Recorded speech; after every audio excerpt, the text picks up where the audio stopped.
Hello everyone.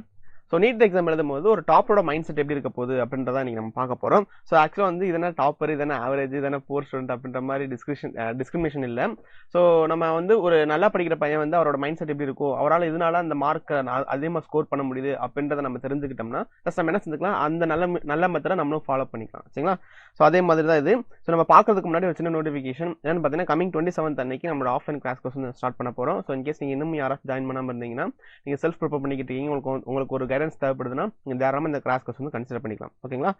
So next பார்த்தீங்கன்னா, ஆக்சுவலாக என்னதான் அது அப்படின்னா, it's all about mind set தான். ஃபர்ஸ்ட் ஆஃப் ஆல் நமக்கு வந்து மைண்ட் செட் தான் நமக்கு வந்து முக்கியம் அப்படின்னு சொல்லி நம்ம பார்ப்போம். இந்த எக்ஸாம் எழுதும் போது ஒரு டாப்பரோட மைண்ட் செட் அப்படின்றது, நீங்கள் டாப்பர் அப்படின்றத நம்ம எப்படி எடுத்துக்கலாம்னா, ஒரு மார்க் அதிகமாக ஸ்கோர் பண்ணக்கூடிய ஒரு பையன். ஓகே, ஸோ அவரோட மைண்ட் செட் வந்து எந்த அளவுக்கு இருக்கும், ஸோ அப்படி இந்த மைண்ட் செட் இருந்துச்சு நம்மளால இவ்வளோ நல்ல மார்க் ஸ்கோர் பண்ண முடியும் அப்படின்றத அப்படி பார்த்துக்கலாம். அண்ட் நம்ம எண்ட் ஆஃப் த டே பார்த்தீங்கன்னா, நமக்கு சில பேர் வந்து 1 இயர் ப்ரிப்பேர் பண்ணுறாங்க, சில பேர் 2 இயர்ஸ் ப்ரிப்பேர் பண்ணுறாங்க, சில பேர் 3 இயர்ஸ் வந்து கூட ப்ரிப்பேர் பண்ணுறாங்க.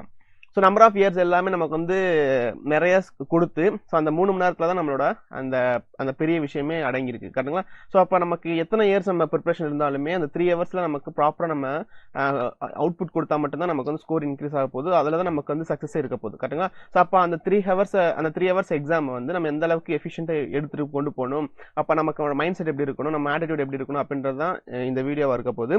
ஃபர்ஸ்ட் ஆஃப் ஆல் வந்து எக்ஸிக்யூஷன் தானுங்க. ஓகே, நமக்கு வந்து சில பேர் நிறைய பிளான் போடுவாங்க. ஸோ பிளான் போடுறதை தாண்டி எக்ஸிகியூஷன் தான் முக்கியம். ஃபார் எக்ஸாம்பிள் வந்து பெஸ்ட் ஸ்டெப் ஃபார் சக்ஸஸ் அப்படின்னு சொன்னா ஸ்டார்டிங் தான் சொல்லுவாங்க. Okay, to get started. அப்போ நமக்கு வந்து பயங்கரமா ஒரு சக்ஸஸ் எனக்கு தேவைன்னா ஜஸ்ட் அந்த ப்ராசஸ்ல வந்து ஃபர்ஸ்ட் என்ன செய்யணும், நம்ம ஸ்டார்ட் பண்ணணும். ஓகே, ஸோ நிறைய டைம் நான் என்ன பண்ணுவோம், நமக்கு பிளான் வந்து பயங்கரமா போடுவோம், ஆனால் நம்ம எக்ஸிக்யூட் பண்ண மாட்டோம். ஸோ அது மாதிரி நம்ம இந்த எக்ஸாம்ல வந்து ஃபர்ஸ்ட் ஆஃப் ஆல் வந்து நம்ம பிளான் பண்ணிடணும். ஸோ நமக்கு வந்து 3 ஹவர்ஸ் இருக்கு, நமக்கு 4 சப்ஜெக்ட்ஸ் இருக்கு. ஸோ 4 சப்ஜெக்ட் நம்ம எப்படி நமக்கு டைம் அலோகேட் பண்ணணும் அப்படின்ற மாதிரி உங்களுக்கு எந்த பிளான் வந்து கரெக்டாக இருக்கோ அது நீங்க டிசைன் பண்ணிக்கணும். அது ஒன்று. அதுக்கப்புறம் வந்து பேனிக், கண்டிப்பா பயம் இருக்குங்க. ஏன்னா அந்த எக்ஸாம் எழுதும் போது நமக்கு வந்து ஒரு ஆஃப்டர்நூன் செஷன் தான் அது. கரெக்டுங்களா? ஸோ நமக்கு வந்து அறக்க பறக்க வருவோம். அண்ட் எக்ஸாம் ஹாலில் வந்து நிறைய இதெல்லாம் இருக்கும், ஃபார்மாலிட்டிஸ்லாம் நிறையா இருக்கும். ஸோ அதுலேயே நம்ம ஃப்ரஸ்ட்ரேட் ஆயிடுவோம். ஸோ எல்லாத்தையும் தாண்டி அந்த எக்ஸாம் ஹாலுக்குள்ளே போயிட்டு உட்காந்துட்டு நம்ம கொஸ்டின் பேப்பரை பார்க்கும்போது நமக்கு எப்படி இருக்கும், ஒரு பயங்கரமான ஒரு பேனிக்காக இருக்கும், ஒரு ஆன்சைட்டி கண்டிப்பாக இருக்கும். சரிங்களா? ஸோ இதை தாண்டி அங்கே என்ன ப்ளே பண்ணணுமா, எமோஷனல் இன்டெலிஜென்ஸ் நம்ம ப்ளே பண்ணணும். ஸோ நம்மளவே நம்ம என்ன செஞ்சு காம் டவுன் பண்ணிக்கணும். ஓகே, சில், ஓகே, ஒன்றும் பிரச்சனை இல்லை.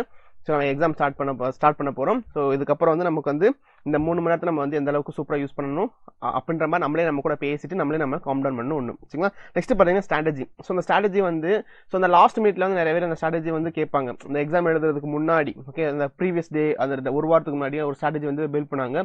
பட் அந்த ஸ்ட்ராட்டஜிலாம் டு பி ஃப்ராங்க் நமக்கு வந்து ஒர்க் அவுட் ஆகவே ஆகாது. ஏன்னா ஸ்ட்ராட்டஜி அப்படின்றது வந்து அது வந்து ஒரு அட்லீஸ்ட் ஒரு 3-4 மந்த்ஸ்க்கு முன்னாடி இருந்து அவங்க வந்து ஃபாலோ பண்ணி இருந்திருக்கணும். ஸோ லிட்டரலா பார்த்தீங்கன்னா நம்ம மெயின் எக்ஸாம்ல நம்ம எப்படி எக்ஸாம் எழுத போறோம் அப்படின்றத நம்ம இப்ப இருந்தே நிறைய மார்க் எக்ஸாம் எழுதி பழகணும். சரிங்களா? இது அது டைம் மேனேஜ்மெண்டா இருக்கட்டும், இல்லை எரர் பர்சன்டேஜ் நம்ம ரெடியூஸ் பண்ணதா இருக்கட்டும், அக்யூரசி இன்க்ரீஸ் பண்ணதா இருக்கட்டும், இது எல்லாத்தையுமே நம்ம லாஸ்ட் மினிட்ல போய் அந்த ஸ்ட்ராட்டஜி ஃப்ரேம் பண்ணி நம்ம ஒர்க் அவுட் பண்ணவே முடியாது. அப்போ முன்னாடியே நம்ம மார்க் டெஸ்ட் எழுதும் போதேவும் அந்த ஸ்ட்ராட்டஜி ஃபுல்லாமே நமக்கு இங்கிருந்து இம்ப்ளிமெண்ட் பண்ணிக்கிட்டே இருந்தால் மட்டும்தான் அந்த கரெக்டான அந்த இடத்துல நமக்கு அந்த மெயின் எக்ஸாமில் நம்மளால நல்லா பெர்ஃபார்ம் பண்ண முடியும். அண்ட் இதை தாண்டி இந்த இடத்துல தேவையில்லாத ஒரு விஷயம் என்னன்னு பார்த்தீங்கன்னா எமோஷன் தாங்க. ஸோ எமோஷனலாக வந்து நிறைய இடத்துல வந்து எமோஷன் வந்து நமக்கு முக்கியம் தான். ஒரு எமோஷன் கண்டிப்பாக ஹியூமன்ஸ்க்கு முக்கியம். பட் இந்த மாதிரி ஒரு இடத்துல வந்து எமோஷன் வச்சு நமக்கு எந்த இடத்துலயும் பிரயோஜனமே கிடையாது. நமக்கு வந்து பயங்கரமா ஒரு ஹாப்பியா ஃபீல் பண்ற, ஒரு சேடா ஃபீல் பண்றதுக்கும் அந்த இடத்துல அந்த எமோஷன் வந்து நீங்க என்ன செஞ்சுக்கலாம் தேவையில்லை. அதை தாண்டி நமக்கு வந்து ஒரு ப்ராப்பரான ஸ்ட்ராட்டஜி யூஸ் பண்ணி தான் நமக்கு அந்த மெயின் எக்ஸாம் நம்ம அப்ரோச் பண்ணணும். சரிங்களா? ஸோ அதுக்கடுத்து அந்த ஃபர்ஸ்ட் நீங்க கொஞ்சம் இருக்கக்கூடிய அந்த டைம் என்ன செய்றீங்கன்னா, அந்த கொஸ்டின் பேப்பர் கேஸ் நீங்க மார்க் எக்ஸாம் ஸ்டார்ட் பண்ணிருக்கீங்க. ஓகே, ஸோ மார்க் எக்ஸாம் வந்து நீங்க ஸ்டார்ட் பண்ணிருக்கணும். நீங்க ஸ்டார்ட் பண்ணாம இருந்தீங்கன்னா டைம் வேஸ்ட் பண்ண வேண்டாம். இதுக்கப்புறம் வந்து நீங்க மார்க் எக்ஸாம் வந்து நிறைய எடுத்துக்க வேண்டிய டைம் தான் இந்த டைம். அப்போ இந்த மார்க் எக்ஸாம்ல வந்து ஃபர்ஸ்ட் ஒரு 5 to 10 மினிட்ஸ் வந்து நீங்க ஃபர்ஸ்ட் என்னது கொஸ்டின் பேப்பர் வந்து நீங்க தரவா கோத்ரூ பண்ணுங்க. கோத்ரூ பண்ணிட்டு இது நமக்கு வந்து easy number of questions, moderate number of questions வந்து டிஃபிகல்ட் லெவல் ஆஃப் கொஸ்டின்ஸ் உங்களுக்கு உங்களோட பெர்ஸ்பெக்டிவ்ல எப்படி இருக்கும் அப்படின்றத வந்து ஃபர்ஸ்ட் நீங்க வந்து ஸ்பில் பண்ணி வச்சிருங்க. இது அது ஒரு டாட் சிம்பிள் போட்டு வச்சோ, இல்ல ஆஷ் சிம்பிள் போட்டு வச்சோ, இல்லாட்டி ஒரு கிராஸ் சிம்பிள் போட்டு வச்சோ அந்த கரஸ்பாண்டிங் கொஸ்டின்ஸ் வந்து நீங்க குயிக்கா நீங்க ரீட் பண்ணிட்டு மார்க் பண்ணி வச்சிருங்க. ஸோ அதுக்கப்புறம் நீங்க அப்ரோச் பண்ணும்போது அது ஈஸியாக கன்வின்சிங்காக இருக்கும். ஓகேங்களா? ஸோ டைம் மேனேஜ்மெண்ட்டும் உங்களுக்கு வந்து இன்னமும் ஈஸியாக இருக்கும். ஸோ அதுக்கடுத்து பார்த்தீங்கன்னா நமக்கு secure yearly wins built momentum eventually and no ego solving tough first. ஓகேவா, ஃபர்ஸ்ட் ஆஃப் ஆல் வந்து நம்ம என்னன்னா கான்ஃபிடன்ஸ் தான் முக்கியம், கரெக்டுங்களா? ஸோ ஈகோலாம் நமக்கு நிறைய டைம் வந்து இங்கே ப்ளே பண்ணும். பட் அதெல்லாம் தாண்டி நமக்கு வந்து கான்ஃபிடன்ஸோட அந்த கொஸ்டின் பேப்பர் நம்ம அப்ரோச் பண்ணும்போது தான் நமக்கு வந்து நல்ல ஸ்கோர் நமக்கு எடுக்க முடியும். ஸோ அனதர் திங், நமக்கு யூஸ்வலாக அந்த கொஸ்டின் பேப்பர் அப்ரோச் பண்ணும்போது ஒரு நியூட்ரல், நம்மளோட மைண்ட் செட் வந்து நமக்கு கொஞ்சம் நியூட்ரலாக இருக்கணும், சரிங்களா? ஸோ எந்த ஒரு எக்ஸ்பெக்ட் நம்ம ஆக்சுவலாக நம்ம எழுதும் போதே எப்படி எழுதுவோம்னா மார்க் வரப்போகுது. இன்கேஸ் ஈஸி கொஸ்டின் பார்த்து வச்சுக்கோங்களேன், அந்த கொஸ்டின் கேஸ் நமக்கு பயாலஜி வந்து ஈஸியாக இருந்துச்சுன்னா கண்டிப்பாக நமக்கு என்ன செய்யும், நம்ம எக்ஸைட் ஆகும். அப்போ சூப்பர், இன்னைக்கு எல்லா கொஸ்டின் ஈஸியாக இருக்கு, ஸோ நம்ம 90 கொஸ்டின்ஸுமே நம்ம வந்து அடிச்சு தூக்க போகிறோம், நமக்கு வந்து சாலிடாக நமக்கு 360 மார்க் கிடைக்க போகுது அப்படின்ற மாதிரி நமக்கு வந்து ஒரு மைண்ட் செட் வந்து வந்துகிட்டே இருக்கும்போது ஸோ நம்மளறியாமே அந்த எக்ஸைட்மெண்ட்டில் நமக்கு நிறைய மிஸ்டேக்ஸ் வந்து பண்ண ஆரம்பிச்சிருவோம், சரிங்களா? ஸோ அந்த மாதிரி இன்கேஸ் உங்களுக்கு வந்து கொஸ்டின் பேப்பர் ரொம்ப ஈஸியாக இருந்தாலோ, ஓகே, நீங்கள் கொஸ்டின் பேப்பர் எங்கேயாச்சும் இன்கேஸ் உங்களுக்கு ரொம்ப கஷ்டமாக இருந்தாலும் உங்களோட மைண்டை வந்து ஜஸ்ட் நீங்கள் வந்து ஒரு நியூட்ரல் ஃபேஸில் மெயின்டைன் பண்ணுறது வந்து ரொம்ப முக்கியம். பயங்கரமாக எக்ஸைட் ஆகாதீங்க, மறுபடியும் டிமோட்டிவேட் ஆகாதீங்க, ஓகேங்களா? ஸோ எப்படி கொஸ்டின் பேப்பர் எப்படி இருந்தாலும் நம்ம தெரிஞ்சதை வந்து கொஞ்சம் அதை அங்கே போய் நம்ம டெலிவர் பண்ணிட்டு வரப்போம், இவ்வளோதான் விஷயம், சரிங்களா? ஸோ அதே மாதிரி நம்ம காலேஜ் சொன்ன மாதிரி இந்த எமோஷனுக்கு வந்து அந்த இடத்துல வந்து அந்த எக்ஸைட்டேஷன் அப்படின்றது ஹாப்பினஸ் அப்படின்றது எமோஷன் தானே, ஸோ அதை வந்து நமக்கு உள்ளே கொண்டு வரவே வேண்டியதில்லை. அண்ட் வந்து டைம் மேனேஜ்மெண்ட். ஸோ இந்த டைம் மேனேஜ்மெண்ட் பொறுத்தளவுக்கு எப்பேற்பட்ட பர்சனுக்கும் நமக்கு வந்து இருக்கக்கூடிய ஒரு பெரிய டாஸ்க் வந்து டைம் மேனேஜ்மெண்ட், ஓகே? ஸோ வந்து அந்த அகைன் நான் சொல்கிறேன், இந்த டைம் மேனேஜ்மெண்ட் வந்து மெயின் எக்ஸாமில் போய் நான் பார்க்கலாம், நான் பயங்கரமாக எக்ஸிக்யூட் பண்ணிடுவேன், தெருக்கி விட்டுருவேன் அப்படின்னா அங்கே நடக்காது. ஃபர்ஸ்ட் ஆஃப் ஆல் நீங்கள் வந்து இந்த மார்க் எக்ஸாம் இந்த 2 மந்த்துக்கு முன்னாடி கூட இன்னைக்கு இருந்து எழுதக்கூடிய மார்க் எக்ஸாம்ஸ்ல இருந்து இந்த டைம் மேனேஜ்மெண்ட்டை நம்ம ஃபிக்ஸ் பண்ணிக்கிட்டே வரணும், சரிங்களா? அப்படின்னா அங்கே லாஸ்ட் மினிட்ல வந்து எதுவுமே நமக்கு வந்து ஒர்க் அவுட்டே ஆகாது. ஃபர்ஸ்ட் ஆஃப் ஆல் 3-4 சப்ஜெக்ட்டுக்குமே டைம் வந்து ஸ்ப்ளிட் பண்ணிக்கோங்க. 1 ஹவருக்குள்ள வந்து பயாலஜி கம்ப்ளீட் பண்ணிடுங்க. நெக்ஸ்ட் 1 ஹவர்ல நமக்கு கெமிஸ்ட்ரி, நெக்ஸ்ட் 1 ஹவர்ல பிசிக்ஸ். இதான் நமக்கு டெம்ப்ளேட். அப்போ இதுல இன்கேஸ் உங்களுக்கு பயாலஜில வந்து கொஞ்சம் நீங்க சீக்கிரமா பண்ண முடிஞ்சிச்சுன்னா பேலன்ஸ் கூடிய டைம் வந்து நீங்க எதுக்கு கொடுக்கலாம், கெமிஸ்ட்ரிக்கும் பிசிக்ஸ்க்கும் நீங்க கொடுக்க முடியும். இவ்வளவுதான் லாஜிக், சரிங்களா? ஸோ அப்போ வந்து இந்த டைம் ஃப்ரேம்ல வந்து நீங்க ஒரு கொஸ்டின் பேப்பரையும் மார்க் எக்ஸாம் எழுதும் போது இந்த டைம் ஃப்ரேம்ல நீங்க வந்து அப்ரோச் பண்ணி பாருங்க, உங்களுக்கு வந்து ஒரு ப்ராக்டிஸ் வந்து கண்டிப்பா கிடைக்கும், சரிங்களா? ஸோ நெக்ஸ்ட் பாத்தீங்கன்னா கட் ஆஃப் மார்க். ஸோ நிறைய பேர் என்னன்னா இந்த எழுதும் போதேவும் கட் ஆஃப் மார்க்கை பற்றி எக்ஸ்பெக்ட் பண்ண. ஸோ டக்கு நான் 10 நிமிஷத்தில் கொஸ்டின் பேப்பர் கோத்ரூ பண்ணி சொல்லியிருந்தேன் இல்லையா, அந்த 10 நிமிஷம் வந்து கொஸ்டின் பேப்பர் கோத்ரூ பண்ணும்போது என்ன செய்வாங்க, பயங்கரமாக ஸோ இதெல்லாம் இதெல்லாம் இருக்குது, அப்போ நமக்கு இந்த இயரில் வந்து இவ்வளோ கட் ஆஃப் மார்க் இருக்கும் அப்போ நான் மெயின் எக்ஸாமில் சொல்கிறேன், ஓகேவா? அப்போ அந்த கட் ஆஃப் மார்க்கை பற்றி நீங்கள் உங்களுக்கு ஒரி பண்ணிக்க வேண்டிய நீடு இல்லை, அண்ட் தட் இஸ் மீன் அதை பற்றி நீங்கள் தெரிஞ்சுக்க வேண்டியதுன்னு இல்லை, ஓகே? நான் பிகினிங் ஸ்டேஜில் வந்து நம்ம ப்ரிப்பரேஷன் ஸ்டார்ட் பண்ணும்போதே நான் யூஸ்வலாக நமக்கு தெரிஞ்சுக்க வேண்டியது என்னன்னு பார்த்தீங்கன்னா, உங்களோட கேட்டகரிக்கு நீங்கள் என்ன கட் ஆஃப் மார்க் வந்து லாஸ்ட் இயரில் அவங்க வந்து ஓப்பனிங்ஸில் இருக்குது அப்படின்றத வந்து அப்புறம் அட்மிஷன் அப்ளிகேஷன் ஓப்பன் ஆயிருக்குன்னு சொல்லிட்டு அந்த ரேஞ்ச் உங்களுக்கு தெரிஞ்சிருக்கணும், ஓகே? 50 மார்க் ரேஞ்சில் வந்து இப்போ 550 to 600, 600 to 650 அப்படின்ற மாதிரி அந்த ரேஞ்ச் வந்து உங்களுக்கு தெரிஞ்சிருந்திருக்கணும். ஸோ அந்த மார்க்குக்கு தான் நம்ம வந்து ஒர்க் பண்ணிக்கிட்டு இருக்கோம் அப்படின்ற கான்சியஸ்னஸ் தெரிஞ்சிருக்கணும், சரிங்களா? ஸோ அப்படியே நம்ம ப்ரிப்பரேஷன் ஸ்டார்ட் பண்ணணும். அண்ட் ஆனால் அதவே என்ன செஞ்சிருக்க கூடாது, அந்த கட் ஆஃப் மார்க்கை பற்றி நீங்கள் ஒரி பண்ணிக்கிட்டு இருக்கிறத வந்து அந்த எக்ஸாம் டைம்ல வந்து அது வேலிடான பாயிண்ட் கிடையாது. ஸோ எக்ஸாம் டைம்ல வந்து முழுக்க நம்மளோட கான்சன்ட்ரேஷன் எதில் இருக்கணும்னா ஸோ கரெக்டான ஆன்சர்ஸை சூஸ் பண்ணுறது அண்ட் கேர்ஃபுல்லாக நம்ம இருக்கிறது தான் நம்ம முக்கியம். சில இடத்துல வந்து பார்த்தீங்கன்னா நமக்கு வந்து ஃபைண்ட் த இன்அப்ரோப்ரியேட் சென்டென்ஸ் அப்படின்னு சொல்லி பார்த்து கொடுத்துருப்பாங்க. ஸோ நம்ம வந்து கரெக்டான சென்டென்ஸை இன்கரெக்ட்னு கேட்டிருப்பாங்க, நம்ம கரெக்டான சென்டென்ஸை சூஸ் பண்ணி நம்ம மார்க் பண்ணிட்டு வந்துருப்போம். ஸோ அதுவும் நமக்கு வந்து பெரிய ஒரு டிராபேக் அமைஞ்சிட போகுது. ஸோ இந்த மாதிரி பார்த்தீங்கன்னா ஒரு 2-3 கொஸ்டின்ஸ் இந்த மாதிரி போயிடுச்சுனாலே கிட்டத்தட்ட ஒரு 12 மார்க்ஸ் உங்களுக்கு அவுட் ஆயிடுச்சு. ஸோ ஆக்சுவலி என்னன்னா நம்ம கரெக்டாக எழுதுனா நமக்கு வந்து 4 மார்க், நம்ம கரெக்டாக எழுதுனா நமக்கு 4 மார்க், நமக்கு தப்பா எழுதுனா நம்ம போக போறது மார்க் வந்து 5 மார்க் போக போகுது, கரெக்டுங்களா? ஸோ நமக்கு வந்து அப்போ நம்ம கரெக்டான கொஸ்டின் அட்டன் பண்றதுக்கு இருக்கக்கூடிய கான்சியஸை விட நம்ம தப்பான கொஸ்டின் அதை நம்ம தப்பான ஆன்சர் அட்டன் பண்ணிடக்கூடாது அப்படின்றதுக்கு இருக்கக்கூடிய கான்சியஸ்னஸ் வந்து ரொம்ப அதிகமாக இருக்கணும், கரெக்டுங்களா? ஸோ அதே நமக்கு இன்கேஸ் நமக்கு கரெக்டாக சூஸ் பண்ணால் நமக்கு +4 மார்க் கிடைக்கும் போது ஆர்எஸ் நம்ம -5 மார்க், இது நமக்கு கரெக்டாக தெரிஞ்சிருந்திருக்கணும். அண்ட் எப்பவுமே முடிஞ்ச அளவுக்கு அந்த நெகட்டிவ் மார்க்கை வந்து குறைச்சிருங்க, எவ்வளவு தூரம் குறைக்க முடியுமோ குறைச்சிருங்க. நீங்க 10 கொஸ்டின் அட்டன் பண்றீங்க அப்படின்னா அந்த 10 கொஸ்டின்ல வந்து 9 கொஸ்டின்ஸ் வந்து ஷுவரா இருக்கணும், அட்லீஸ்ட் ஒரு 9 கொஸ்டின் ஷுவரா இருக்கணும், சரிங்களா?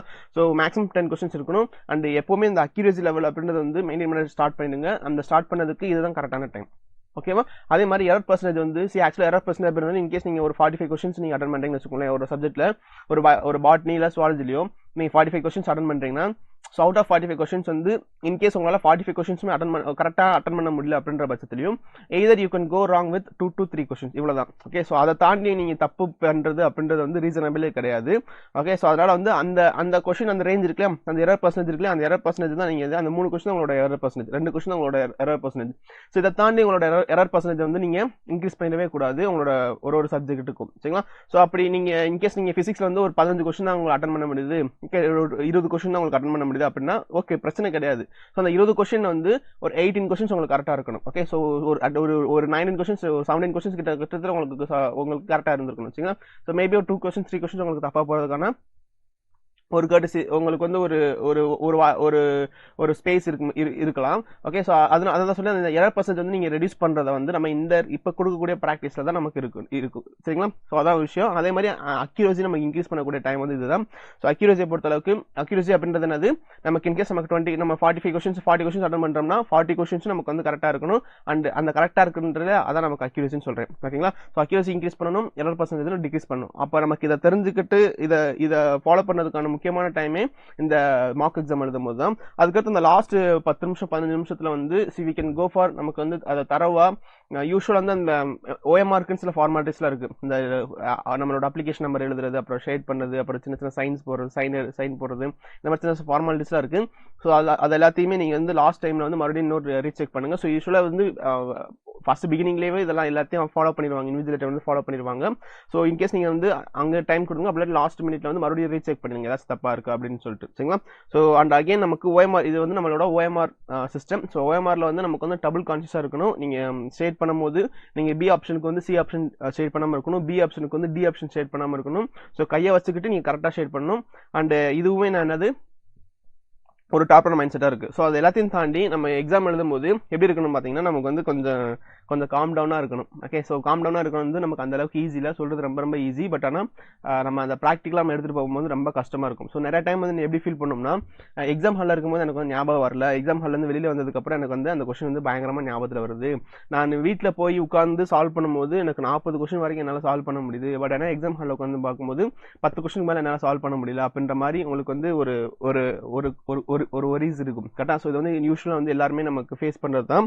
ஸோ என்னன்னு பார்த்தீங்கன்னா, ஸோ இதுக்கான காரணம் என்னன்னு பார்த்தீங்கன்னா அந்த மைண்ட் செட்டு தான் சொல்லலாம். ஓகே, ஆர்எல்ஸ் நமக்கு வந்து அந்த ஸ்ட்ராங் மைண்ட் செட்டு, இது எமோஷனலாக நம்ம வந்து ஒரு நியூட்ரலிட்டி இல்லாமல் இருக்கிறதா. ஸோ ஆக்சுவலாக பார்த்தீங்கன்னா நமக்கு வந்து அந்த டைமில் வந்து மேபி ஒரு ஹைப்பில் இருப்போம். இப்போ 2 வரி ஃபார் எக்ஸாம்பிள் ஃபிசிக்ஸில் வந்து ஒரு பெரிய கொஸ்டின் நம்ம பார்க்கும்போது ஃபர்ஸ்ட் இம்ப்ரெஷன் எப்படி இருக்க போது, ஐயோ பெரிய கொஸ்டின், இது எப்படி இருக்க போது, நம்மளால சால்வ் பண்ண முடியாது, அவ்வளோதான் அப்படின்ற மாதிரி இருக்கும். பட் ஆக்சுவலாக பார்த்தீங்கன்னா அந்த பெரிய கொஸ்டின் ரீட் பண்ணிட்டு அதுக்கு ஆன்சர் வந்து ஒரு சிம்பிளாக 2 ஸ்டெப்ஸில் 3 ஸ்டெப்ஸில் நமக்கு வர மாதிரி இருக்கும். ஓகே, ஸோ நான் எல்லா கொஸ்டின்ஸும் சொல்லலை, இதுக்கான பாசிபிலிட்டிஸ் இருக்குது. இன்கேஸ் அந்த மாதிரி அந்த ஃபர்ஸ்ட் நம்ம பெரிய கொஸ்டின் பார்த்தோன்னே நம்ம மைண்ட் செட்டில் என்ன செய்வோம், அதை வந்து நமக்கு அட்டன் பண்ண முடியாது அப்படின்னு ஒரு மைண்ட் செட்டுக்கு வருவோம். சரிங்களா? ஸோ இந்த ஃபர்ஸ்ட் இம்ப்ரெஷனோட நீங்கள் அப்ரோச் பண்ணது வந்து அங்கே ஒர்க் அவுட் ஆகாது. ஸோ என்ன செய்றீங்கன்னா, ப்ளஸ் நீங்கள் ரீட் பண்ணி பாருங்கள். ரீட் பண்ணிவிட்டு உங்களுக்கு தெரிஞ்ச கான்செப்டை வந்து தெரிஞ்ச ஃபார்மாஸ் வந்து ரீகால் பண்ண ட்ரை பண்ணுங்கள். ஓகே, அண்ட் அகெயின் நீங்கள் படிக்கும் போதேவோ ஹோப்பே இல்லாமல் நீங்கள் அந்த கொஸ்டின் வந்து அப்ரோச் பண்ணக்கூடாது எக்ஸாம் ஹாலில். ஓகே, ஐயோ படிக்காத இடத்துலேருந்து வந்திருக்கே அப்படின்றது. ஸோ கண்டிப்பாக வந்து நீங்கள் வந்து சாலிடாக மினிமம் 1 இயர் நீங்கள் போட்டிருப்பீங்க. அந்த 1 இயரோட ரிட்டர்ன்ஸ் நீங்கள் எங்கே பார்க்க போகிறீங்கன்னா அந்த 3 ஹவர்ஸ் தான் பார்க்க போகிறீங்க. கரெக்டாக? ஸோ அதனால் வந்து நீங்கள் படிச்சிருக்கீங்க, நமக்கு தெரியும், ஏதோ தெரிஞ்ச மாதிரி இருக்கே அப்படின்ற மாதிரி ஒரு மைண்ட் செட்டோட அந்த கொஸ்டின் வந்து நீங்கள் அப்ரோச் பண்ணுங்கள்.